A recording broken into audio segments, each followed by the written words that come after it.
So here comes the part 2. Please go to page 3.4 of your textbook. As you know, there is no solution. That means gx is undefined at 2, and then fx it is defined at 2, and then they also approaches to 4. Okay, so how to do some analysis on them? So let's see. Okay.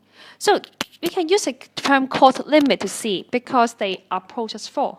When it is just smaller than 2, it goes to 4, almost 4.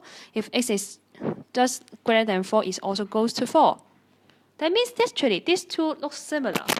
But why it happens is because if you simplify the expressions, actually you get gx and fx to be the same. But the difference is this one, we cannot substitute 2 here. That means the lines of these two, they should be similar. Similar means they are not exactly the same. So what is the difference? The difference is very small. Because the values are almost the same except in the value of 2. So it means the graph should be almost the same. But do you remember that this one is not defined at 2? So if it is not defined, we put a hollow circle here. So that means this is the function y is equal to gx. This one is for y is equal to fx. And then check their y coordinate. That means when you substitute, if you let y to be fx, then the y coordinate to be 4.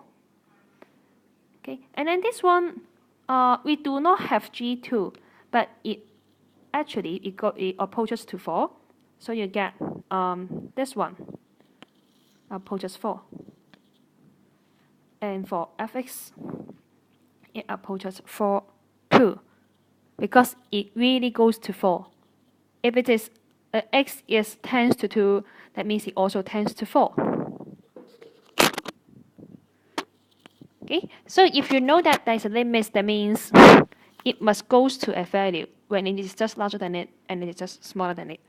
And the notation is limit for the x value of x, you get this one. And then this is the value here, the y coordinate. So I hope you have an understanding, very basic understanding of the limits of functions. This is the end of this lesson. See you next time.